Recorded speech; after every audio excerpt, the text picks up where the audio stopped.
Some JRPGs have combat so good, it makes you forget the side quests are a disaster and the story lost you 3 cutscenes ago.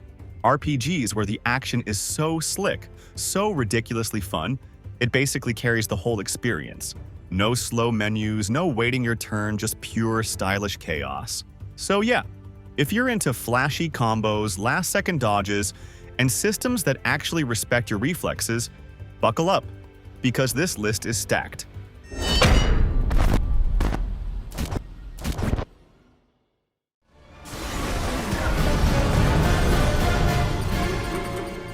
If you're looking for a JRPG that lets you swing a sword 1 second and launch a meteor the next, Final Fantasy VII Rebirth is where it's at. This game ditches the slow-paced menu marathon and replaces it with a hybrid system that actually respects your reflexes. You've got real-time movement, quick combos, dodges that matter, and a strategic layer with the ATB gauge, which basically turns your basic attacks into fuel for the fun stuff like casting spells, dropping special abilities, or pulling off limit breaks that look like a cutscene got lost and wandered into your battle. And every character feels completely distinct. Cloud's a sword-swinging bruiser, Tifa's a combo machine, Barret lays down cover fire like a walking turret, and Aerith is a ranged spellcaster with healing on tap. But the real powerhouse here? Yuffie. She's fast, unpredictable, and built to break enemies wide open. Thanks to the elemental stagger system, Yuffie can charge her shuriken with fire, lightning, whatever the situation calls for, and melt through resistances like it's her job. And switching between characters mid-fight isn't just possible. It's the key to surviving tougher battles where different enemy weaknesses come into play. And of course, Materia is back. Those little magical orbs let you completely rewire how your party works. Want your tank to cast thunder? Just plug the right orb in. Want to stack passive buffs or combo magic with physical hits? Sure, why not?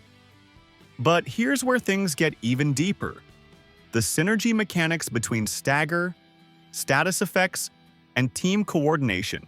Once you learn how to time your ATB spends to stack stagger multipliers, say combining Tifa's pressure attacks with Barret's ranged knockbacks, you start to realize the game isn't just about hitting hard, it's about hitting smart.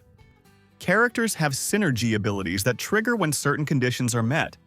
And by building your team around those interactions, you can chain attacks that extend stagger windows, boost damage, or even cancel out enemy moves mid-animation.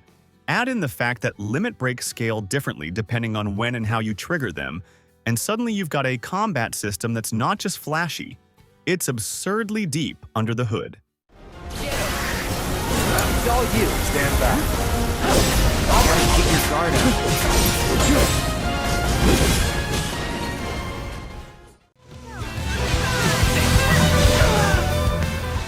Is 9 Monstrum Nox doesn't waste time easing you in, it throws you straight into its fast-paced, hyper-responsive combat, like it's daring you to keep up. It's flashy, it's fluid, and it's unapologetically arcadey in the best way.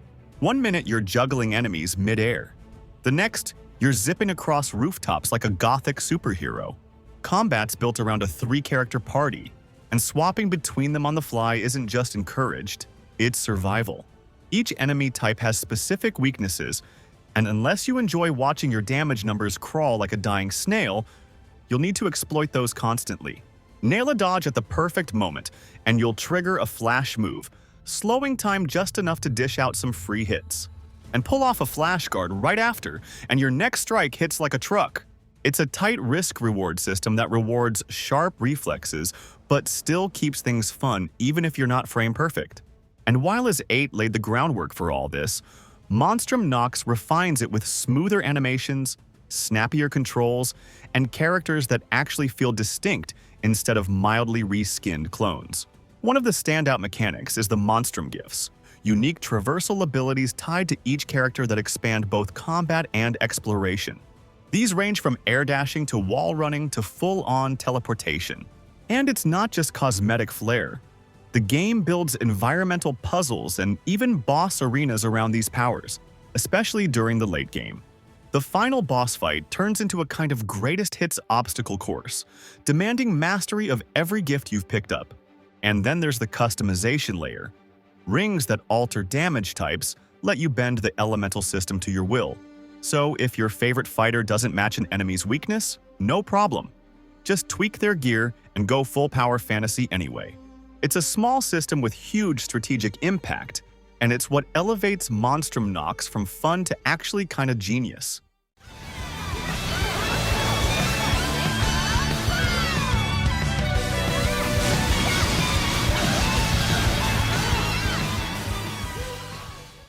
We are searching for the elementals that reside near the mana stones of the world.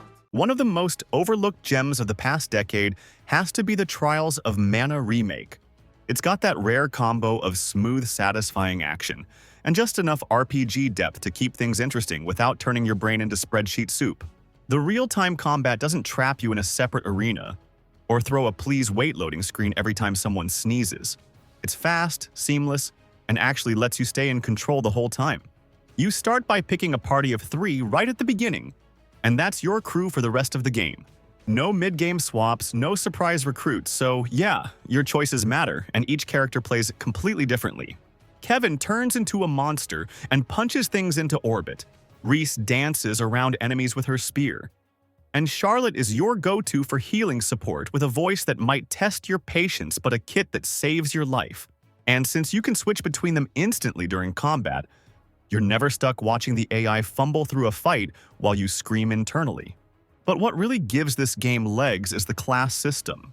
Every character can evolve into new classes as you level up or find special items, and each class dramatically changes how they play. We're talking brand new spells, stats, animations, and yes, even outfits, because priorities. You'll constantly get that "what if I tried this build next" run itch. And since the story shifts depending on who you picked, there's a legit reason to go back and play again with a completely different squad. The combat system might look simple at first with basic attacks, dodge rolls, big flashy specials, but it's way more layered than it lets on.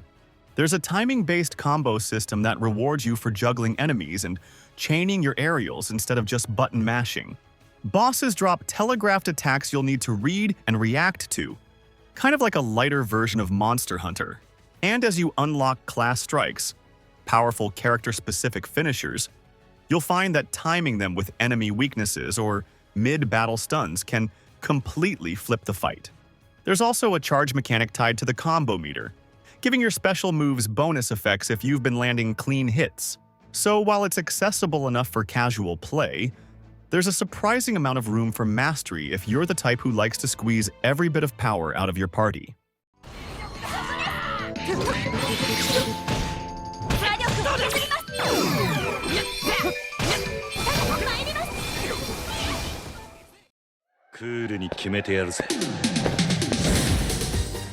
Yakuza 0 doesn't waste time asking if you'd like to fight. You're walking down the street, minding your business, and the next second you're suplexing a grown man onto a sidewalk while holding a traffic cone. Combat here is fast, flashy, and brutally satisfying, with a brawler system that's equal parts street fight and improvised weapon Olympics. Whether you're slamming enemies into vending machines or drop-kicking them through neon-lit alleys, every scuffle feels like its own mini-action movie. You alternate between 2 playable legends, Kiryu and Majima. Each comes with 3 wildly different fighting styles that completely change the pace of battle. Kiryu can go classic brawler, tap into lightning-fast rushes, or switch to beast mode, literally grabbing anything that isn't nailed down to wreck everyone in reach. Majima, on the other hand, is all style. One second he's knocking teeth out with a bat and slugger mode, and the next he's breakdancing his way through a gang in what might be the most unreasonably cool combat style in any game ever.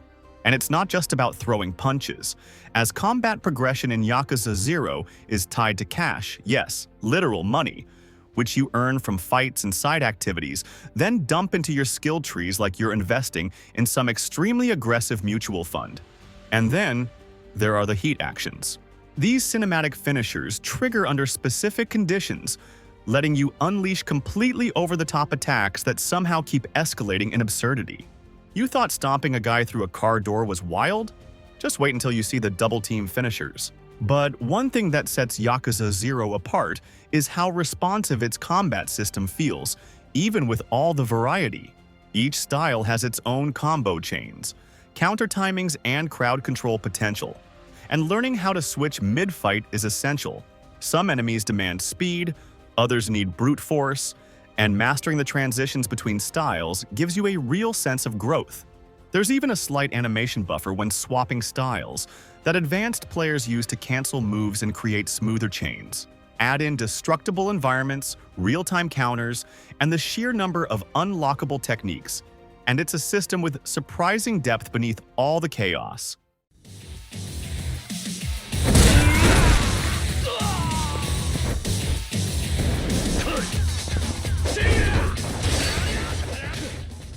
Quick pause.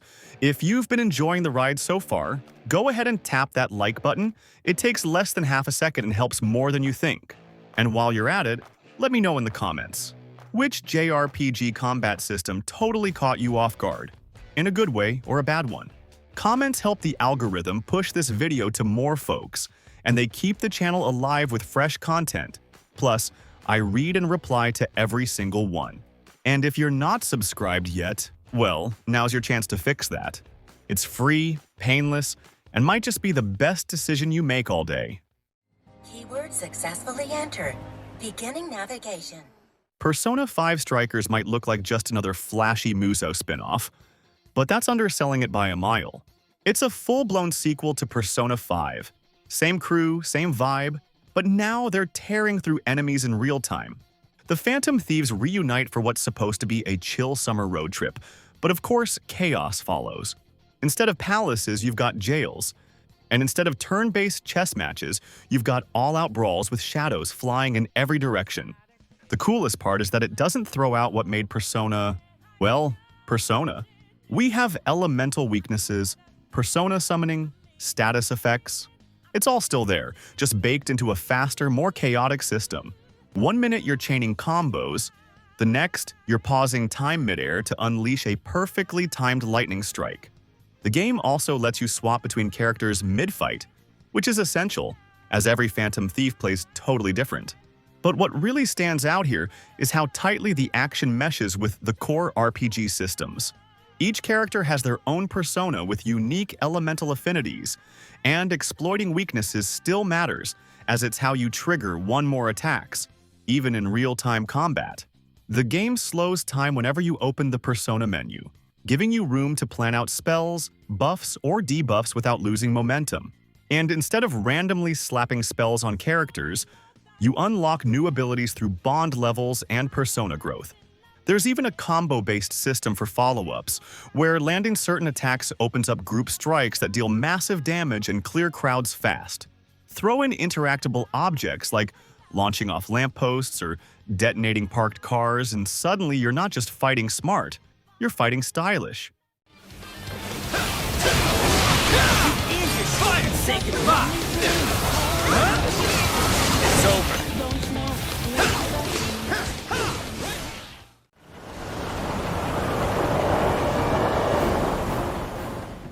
Next up is Grand Blue Fantasy Relink, a game that feels so smooth to control. You'd swear it was designed by someone who's been personally offended by clunky combat. Everything, from the dodges to the heavy strikes, lands with satisfying precision, and the responsiveness is just chef's kiss. But the real star here? The absurdly stacked roster. Swords, guns, whips, plants, floating familiars. This game throws in every flavor of combat you could ask for, and somehow it all works. You've got Fairy, who cracks a whip while her ghostly pets do backup vocals. Rosetta sets up botanical traps and casts damage zones, and then there are heavy hitters, ranged blasters, agile duelists, you name it. And the diversity isn't just for show either, as every fighter has a distinct rhythm, and it makes experimenting way more fun than it has any right to be. Combat is technically solo, but you're never alone. You're part of a 4-person squad, and the game leans into that with mechanics like link attacks and skybound arts. Build up your special meter, sync with the rest of the team, and boom, on-screen fireworks. These combo finishers aren't just visually wild. They're genuinely satisfying payoffs that make timing and team synergy feel meaningful, especially during the boss fights, where telegraphed attacks and battlefield hazards force you to think fast or get pancaked. But behind all that style, there's a deceptively layered system humming in the background. The game lets you assign AI behavior presets to your teammates, meaning you can tweak how aggressive or supportive they are in battle. Want a healer who actually heals, instead of staring at you while you bleed out? You can set that up. There's also the sigil system, which adds another layer of customization, as these passive upgrades alter stats, cooldowns, and even ability effects. And if you dig deep enough, there's a full-on combo canceling mechanic, where you can cut animations short to chain into new attacks faster, which opens the door for some spicy high-level play. So yeah, even if you bounced off it at launch or expected something else, give Grand Blue Fantasy Relink another shot. Rescuing islanders from Splash Happy Goblins! Are the people okay? They've taken a number of hostages, but it won't stay that way for long. Final Fantasy XVI doesn't care about tradition, and honestly, that's what makes its combat so much fun. It tosses the old-school turn-based blueprint out the window and builds everything around high-speed, real-time action. You're not taking turns anymore. You're slicing, dodging, staggering, and turning enemies into highlight reels. Every hit lands with weight, and the stagger system keeps fights tense without turning them into spreadsheets. Clive, your main dude, is basically collecting god-tier powers as the game goes on. Beat a boss, and suddenly you're wielding iconic elemental abilities like firestorms from Ifrit or icy barrages from Shiva. You only get to equip a few at a time, which adds a layer of strategy. Do you go all in on flashy area chaos, or focus on quick combos and precision damage? The deeper you go, the more you realize the combat isn't just about button mashing. It's about timing, control, and ridiculous combos if you're willing to experiment. Each of the icon abilities comes with its own skill tree, and those trees aren't just minor stat boosts. They let you tweak how each power functions. You can speed up cooldowns, chain one move into another, or swap out effects entirely. Plus, there's a mastery system that lets you transfer abilities between icons, opening up all kinds of hybrid builds. Want to dash in with Garuda's talons, launch enemies into the air, and then juggle them with Phoenix Fire before slamming them down with a Titan finisher? You absolutely can, and the game rewards you for it. The more you mess with loadouts, the more creative and absurd the combat becomes. It's a playground of destruction, and Clive's the kid with all the toys. But what really sends this system into overdrive are the massive icon clashes. These aren't just boss fights. They're cinematic heavy metal opera performances in video game form. You literally transform into summons mid-battle and duke it out with screen-shaking titans. Yeah, some moments lean into QuickTime event territory, but most of them are so well-paced and visually explosive you won't care. They're the kind of fights that make you lean forward in your seat even when you know what's coming.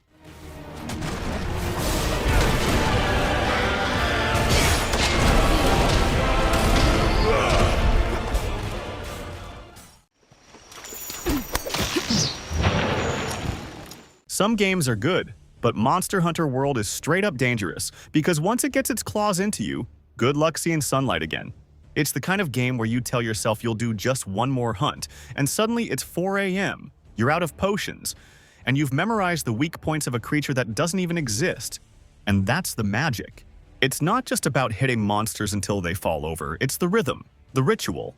You have to track it, prep for it, trap it, carve it, then do it again, with cooler gear and bigger explosions. And the multiplayer? Easily one of the most satisfying co-op experiences in modern gaming. Jump in with friends, each rocking their weirdly specific weapon of choice. Because let's be honest, no one knows what the insect glaive actually does, but there's always that one guy who swears by it and take on what feels like a full-blown boss raid every time. The monsters aren't just big bags of health, they're dynamic, aggressive, and will absolutely ruin your plans if you're not paying attention. It's chaos, it's strategy, it's teamwork, and when you finally pull it off, it feels amazing. These creatures aren't scripted. They react, adapt, even run off to different zones mid-fight. You're not just spamming attacks, you're reading animations, breaking parts for extra loot, and deciding whether to risk a flashy finisher or play it safe. Now, behind all the adrenaline is a combat system that's deceptively deep.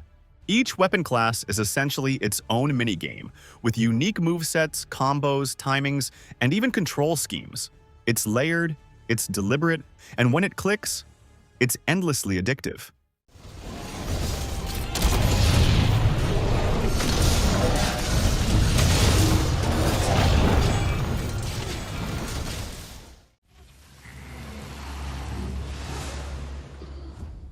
Tales of Arise doesn't waste your time with warm-ups, and right from the start, it throws you into flashy, high-speed combat that somehow manages to feel like both a fighting game and an RPG.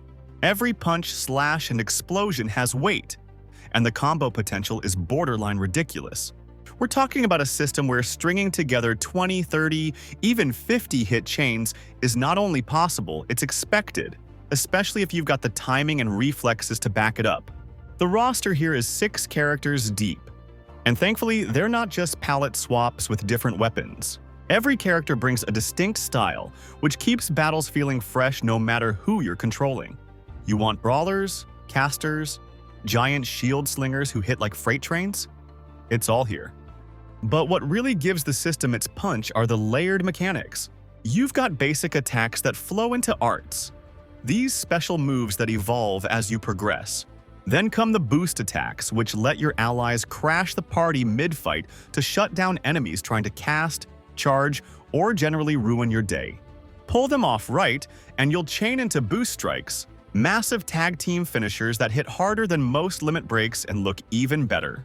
The game even gives each character a unique boost gauge, filled by doing their specific roles, like Law needing aggressive attacks to charge his, or Rinwell needing to interrupt enemy casting, and mastering this flow is what separates casual button mashers from actual combo gods.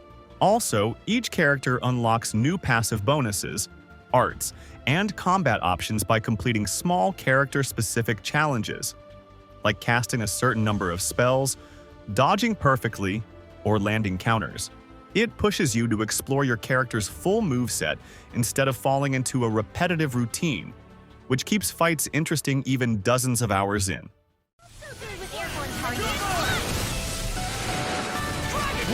ST Airborne scoundrels! Sounds like a job for yours truly.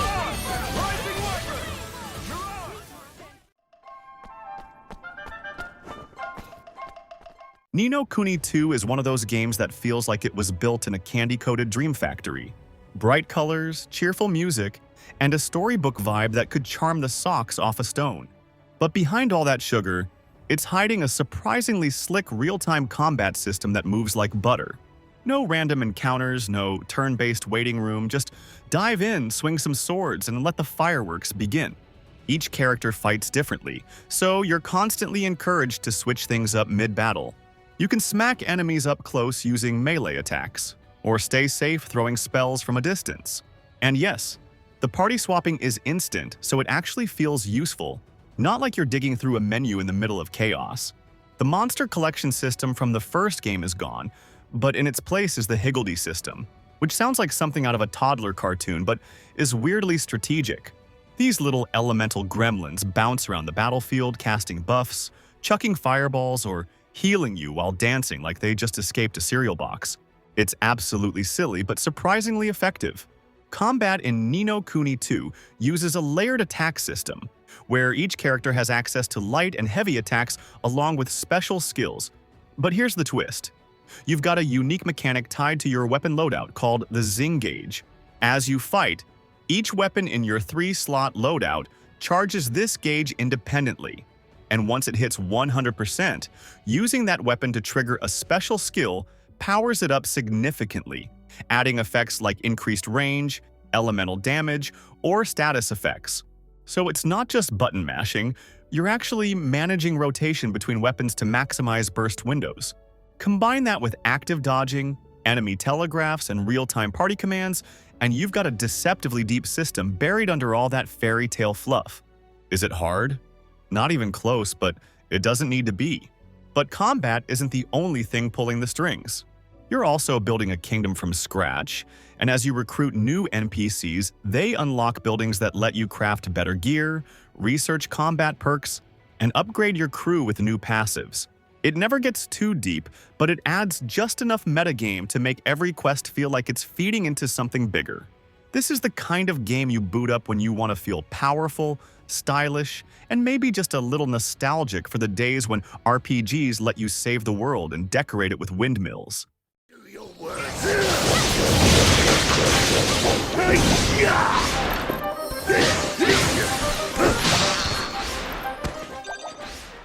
And if all this action has worn you out and you're in the mood for some good storytelling instead, check out the video I made on 10 of the best JRPG stories. Pretty sure you'll find something you'll love there.